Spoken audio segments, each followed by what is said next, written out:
That's why dogs don't pass the mirror test. A dog doesn't recognize that that is themselves because the mirror doesn't have a scent. So if their dog is not using their scent to build that part of their brain, it's going to deteriorate. Could you shorten your dog's life? And that's probably a pretty good argument for it.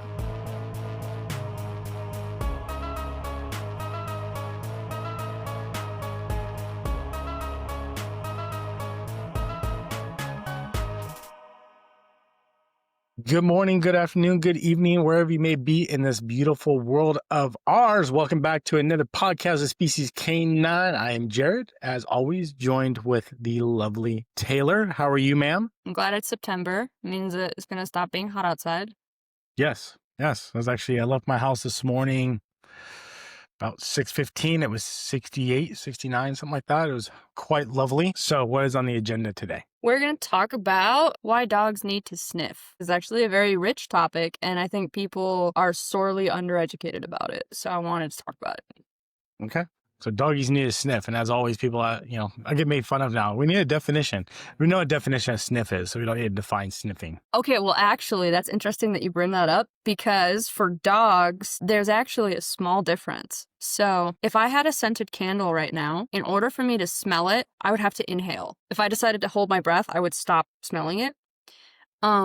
Dogs actually don't work exactly like that, which is why for dogs, there's a difference between smelling and sniffing. So when a dog inhales, like 85-ish% of the air goes to their lungs, and then 15-ish% of the air goes to a different part of their nose that's responsible for trapping scent particles. So that when they exhale, scent particles don't leave. They stay in their nose. So a dog doesn't always have to be inhaling to smell something. And that is why when dogs sniff, they don't do one long inhale, like maybe you or I would, like if we're smelling flowers, But dogs do like a rapid, you know what dogs do. Because they're trying to get as much of the particles in their nose, and then they exhale. That explains the rapid, almost hyperventilating smell that you see dogs do. And I've actually had a beagle, when he started doing that, like scenting, the sound even changed. I mean, as a kid, we had a little beagle, and it was funny. Like he would start sniffing, and you knew he was like onto something when that sound changed. It was kind of weird. So a lot of people probably already know that dogs' sense of smell is better than a human sense of smell, like by a factor of 150 million, probably. But they probably don't know what that means in terms of the dog's brain. So if you or I are engaging in our daily lives, the primary sense that we're always using is our eyes, right? Followed by maybe our ears. Our sense of smell only takes up 5% of our brain. For a dog, it takes up a third of their brain. Literally 33% is devoted just to the olfactory sense. And what that means is that the way that they engage with space and time is through their nose. So we distinguish people obviously by seeing their faces, right? There's a part of our brain that identifies faces, whereas dogs, they identify individuals based on scent. That's why dogs don't pass the mirror test. So a dog doesn't look in the mirror and recognize that that is themselves because the mirror doesn't have a scent. And we know that dogs identify their own scent because there was a study done where they took a bunch of dogs out to a yard individually and they had them pee in separate places. And then they took them back out again, and each dog would avoid the place that he had peed because he wasn't interested in smelling it. Yeah, I've actually read studies about the time prospect of dogs, because dogs don't understand time, right? They don't know 5 minutes from 5 hours. But what they learned was the dogs were sensing how long their humans were gone, essentially by the lack of scent in the air. Yeah. So, mom's been gone for a long time now because I don't smell her as much anymore. Uh-huh. And I've actually helped with clients with anxiety, their dogs in their crate training, things like that. Give them something that has a lot of your scent on it, like a pillowcase or a shirt or something like that you've been wearing. So the scent's constantly there for them. And so that time lapse doesn't really happen because there's still a lot of that scent in the air and next to them. So they're not like, oh, I can still smell mom, I can still smell dad, everything's good. I just can't see them, but I can smell them. And I'm okay with that. Yeah, and that's so interesting because it becomes more than the space dimension. Now you're entering the fourth dimension of time. And the reason that all of this is important is because I don't think people understand that it's not just, oh, dogs have really, really good sense of smell, as though it is, one of 5 senses that they have. Like, it Mhm, is the way that they engage with their entire world. Their reality is shaped by their ability to smell things. mhm. There's also a communication aspect to it, right? So, talking about ethology, right? Wolves in the wild don't just use their scent to, like, hunt, but they actually use it to communicate with each other. So, people are probably very familiar with the idea of a dog marking its territory. Like, urine says, "Hey, this is mine." But they can actually do a lot more than that. They can say, "Hey, I'm looking for a mate." They can say, "Hey, I'm here," or "I'm scared." When dogs meet each other, right? What do? They sniff each other's butts or their heads. They can also detect a ton of emotions in people. I wanted to highlight a cool study I found where they took scent-trained dogs into psychiatric hospitals, and the dog could predict with 100% accuracy when a patient was going to have a violent outburst, just based on their smell. That's how those seizure alert dogs and things are trained, and diabetes alert dogs all off a smell, and they're just picking up that scent. Yeah, like when I have clients come over and we're training like for the first time and it's new, especially if they're a puppy, right? They get a really young dog, and and they're really distracted. They're sniffing everything around. They're sniffing kennels. They're sniffing the mats. They're sniffing the floor, and the clients sometimes get a little frustrated with it. I explain to them, I say, look, this is all new. Like this dog has never been anywhere else other than your house and maybe the vet. So this is all new. So let him sniff. It's fine. We'll give him 5, 10 minutes Mhm. to get his sniffs out so he can see what his world looks like, where he's at, and then he can be safe and be calm and understand, okay, nothing bad happening. Okay, now I can focus and I can start training. But let them Mhm. get their sniffs out. Karen Becker, in her book Forever Dog, I'm not sure if she coined the term, but I'm gonna go ahead and give her credit for it. Sniffaries, which I always Mhm. thought was kind of cute in the book. Allowing your dog that time to like sniff flowers and sniff new things and sniff the ground and soil and be able to understand their world. My daughter loves watching that the cartoon Up, and there's kind of some spin-offs. It's called Doug Days, where Mm. it's the talking dog. He's got the little collar that can like transmit his barking and things like that. And there's a scene in there where he gets a scent of something he's never smelled before. And he goes looking for it. And it's just like a bunch Mhm. of garbled stuff above his brain, right? He's like, I don't know what that is. And he's gonna go looking for it. And like he's sniffing different things along the way. And he's like smelling barbecues and he smells a fire hydrant. And he's like, oh, there's Fred. And all of a sudden he smells like, oh, Johnny, that's not for you. Like the little boy, pops in his head because he peed on the fire hydrant, but he still can't find this scent, right? He's running down the street trying to find it. And it turns out to be like a fire. And he's Mhm. never like smelled like a burning building before, right? Um, so sorry to ruin it for anybody who hasn't watched it, but it's very much like that's his life. Like it's very like that little cartoon skit is that's his whole, like he's not looking at anything. Everything he's seeing is through scent. And it's really, really important to encourage that for our dogs and allow them to live and experience the world by sniffing and having those assigned times essentially for that. Now, there was a caveat to this I want to put out there. If you have a dog that has dominance and leadership issues, this is not the time to let your dog decide where you're going on your walk. We want to be able to control that at that time, but have an assigned time where they can explore and sniff and smell new things. But for your average dogs, kind of letting them explore, definitely in a controlled environment is very, very beneficial. Yeah, yeah, and that's where I wanted to kinda get into the why does it matter part of it, because people think of the daily walk as exercise. So, I walk my dog 5 blocks so that he can get his exercise in, and then he's more manageable. And that's a really poor way to think about it, in my opinion.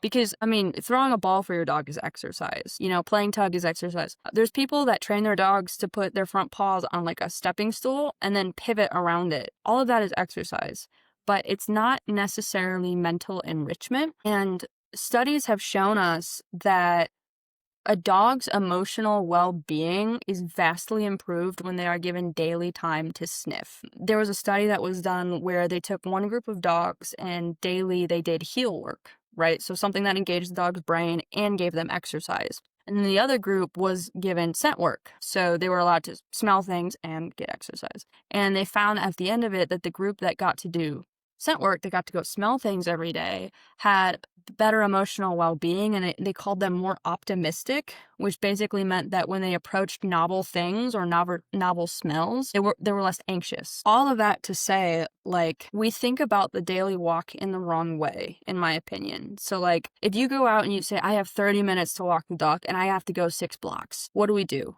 The dog goes to sniff something and you You pull them. No, come on, we're walking, right? Or you have the dog in the heel the whole time. It would be better for your dog's emotional well-being if you had just gone 3 blocks but let them sniff a lot. This is where I get annoyed. There's a whole industry that is aimed at selling you things to give your dog mental enrichment. Okay, there's lick pads. Puzzles and toys. Yeah, lick pads, the puzzle toys, the snuffle mats, and I'm not hating on any of those things in and of themselves because they have a lot of training applications, you know? But if you think that you're giving your dog mental enrichment by giving them a puzzle toy once a day, but you are not willing to ever take them out to go sniff stuff, in my opinion, that is the dog equivalent of iPad syndrome. Yeah, well, obviously, you know, something's better than nothing. But yeah, just going in the front yard. Like with my neighborhood, there's dogs everywhere. I think every house in this neighborhood has a dog. So people are constantly walking their dogs, things like that.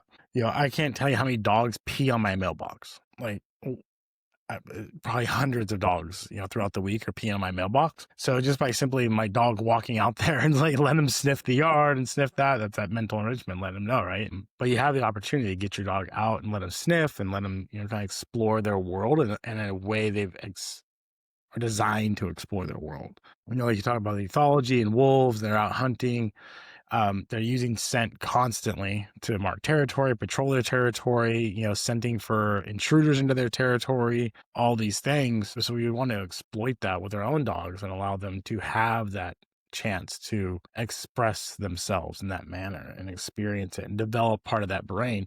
Because just like anything, you know, if it's not being used, you lose it, right? So if their dog is not using their scent to like identify things and work and sniff and build that part of their brain, you know, it's going to deteriorate. Could you shorten your dog's life? And that's probably a pretty good argument for it, you know, by restricting that.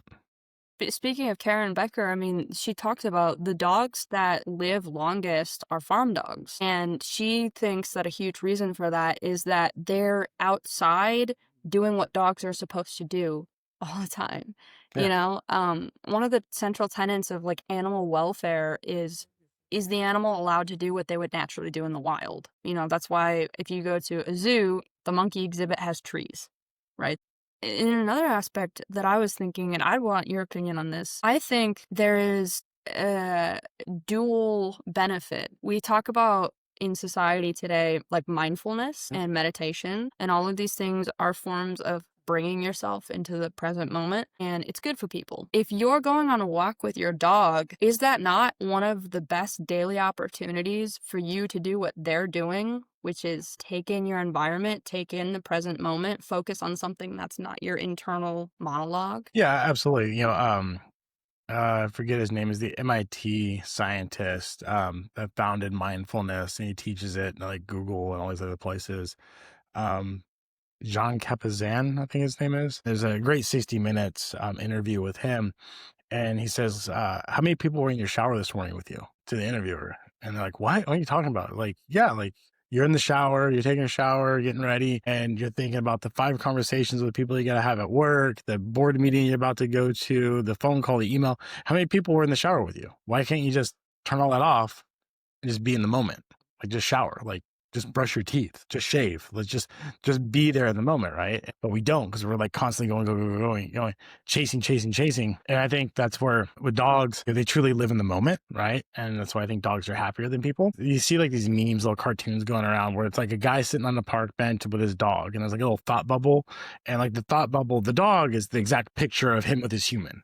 And then the thought bubble, the human is like the boat and the car and the house and money and things like that, where, you know, who's happier in that moment, right? Like this guy's dreaming about things that he wants, and the dog's just like, I'm happy it's my human. It's kind of funny, as I was looking at, you know, spaces to lease and talking to my agent, you know, he's like, well, what do you think of this? And like the kind of more industrial looks. I'm like, dogs don't care. Like a really nice fancy wall painting and stuff like that, that's to sell the human. The dog doesn't care what it looks like. You know, are they comfortable? Are they dry? Are they not hot? They're not cold? Okay, great. The dog is fine. Like they don't care about what the building looks like. The only person who cares about that is the human dropping them off. And so when explaining that to him, he's like, oh, that makes sense. I'm like, yeah, all that fancy stuff that you see, you know, is for the human. Essentially, you talk about the scent stuff, because one of the reasons I'm still not sponsored by them yet. I use Full Moon dog treats because they smell so good, and dogs follow it when we're luring them. They don't even see it. Like 99% of the time, it's like hidden on my thumb, and I'm just luring them, and they're just smelling it. And as they're blindly following it into like a down or a sit or something like that. But it's so much part of their life is that smell. Like I smell, oh, what's that? And they get curious and they just want to follow it because it smells good. Yeah. I think that something that people struggle with is boredom. Like when you ask somebody, just be in the present moment, they get bored because, well, the present moment is boring. Maybe we can relearn it. It's something we lose as kids, where if you took your daughter right now to a park and you showed her a tree or flowers, she would study it in her own way. Dogs are the same way, and something I always think about is I don't want to look back and think, God, I should have done this more with them. I don't want to look back and think, God, I should have actually paid attention on the walks instead of sitting on my phone because it was just a mechanical chore I had to do for them. No, you're with your dog, Yeah. So yeah, just that duality of benefit. I think it benefits people almost as much as it benefits the dog to slow down and just let them sniff. Yeah, take in your environment, and enjoy it. See what's around you. See the seasons. I think we miss that as a society now. But like you talked about, it's kind of almost like checking a box. Like, okay, it's 5 o'clock. Gotta go walk the dog. Gotta put the dog out. Gotta do this. Instead of looking at the enjoyment, and then just exploring and having fun with your dog. I remember when I used to live in California, at the end of my cul-de-sac where I lived, there's just a massive desert that was supposed to be built for houses, but the developer just stopped. And so nature just kind of took it back over. And I just let my dogs off leash all the time out there and just had a lot of fun, let them run around. And we'd play fetch and things like that. And there's a big mountain with the water tower on it. So I'd have my German Shepherd run up and down the mountain to just tire her out before we went home. But watching her just scent the ground and kind of track things and look for things and just see how she'd do a natural zigzag pattern, searching for things and just having a lot of fun. And those are those opportunities that you can think back on. She's gone now. She's been gone for a couple of years, but those are those times, those memories that I had with her, to be able to experience that and just see her, express her dogginess. And that's what she did. That's allowing your dog that time to do that. Obviously in a safe way, you want to be able to do that. Yeah, that's one of the things that stood out to me so much about foundation style dog training when I first saw the pyramid, right? Is you're not viewing behavioral problems strictly through an obedience lens. You're seeing it as a whole dog issue. And one of those issues, one of those foundations that we look at is drive balance, right? So dogs have internal drives, and if those things are not fulfilled, they're going to come out in different ways that humans deem inappropriate. And if you think about it, you zoom out a little bit, there are so many dogs that live in such sterile environments. There's dogs that have never touched soil, that have never touched grass. There are dogs that live in apartment complexes that pee on a pee pad on an apartment balcony, and they have never touched grass. And if you think about what a dog is meant to do, and like you're saying, express themselves, if the dog is never allowed to express themselves, what do you think is going to happen? What do you think you're going to see? Behavioral issues, yeah. I literally just had this conversation right before we started the podcast, was with a consult, older couple, with their dog. Primarily it's a blue heeler, and a lot of the behaviors they're experiencing from it is self-advocating. The dog's constantly seeking attention, can bring in balls and things like that, and wanting attention and wanting those drive balances met. But they're like, this makes so much sense. You're just clicking for them. They're understanding this dog has a work drive that they probably weren't expecting when they got it, and they need to fulfill this dog. And so for the dog will stop self-advocating, get that set schedule of that play, and not just play, the right play. Yeah, and that's, so different breeds have different characteristics, and of course individual dogs have individual traits that can determine what they need, but that's what is unique about sniffing is every dog needs to do it. Yeah, take them out. And different times of the year. That's the best part, especially if you live in a place that has actual seasons. Different flowers are blooming, different grasses are blooming, things like that. The dogs can explore those things and smell them and enjoy their world. And while you're at it, smell the flowers too. Ferris Bueller's Day Off. Life moves pretty fast. If you don't stop and look around once in a while, you could miss it.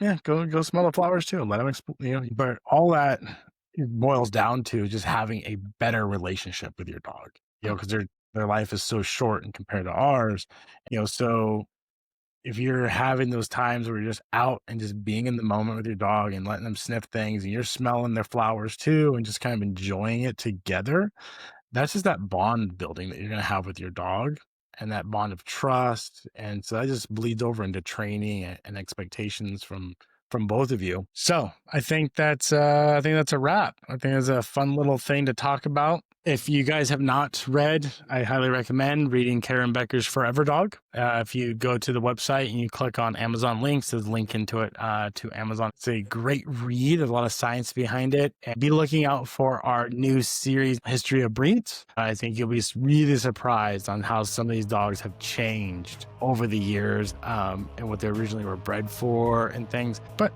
please like the show, share it. Continue to do what you all are doing out there and helping us out. We appreciate it. And always train smart.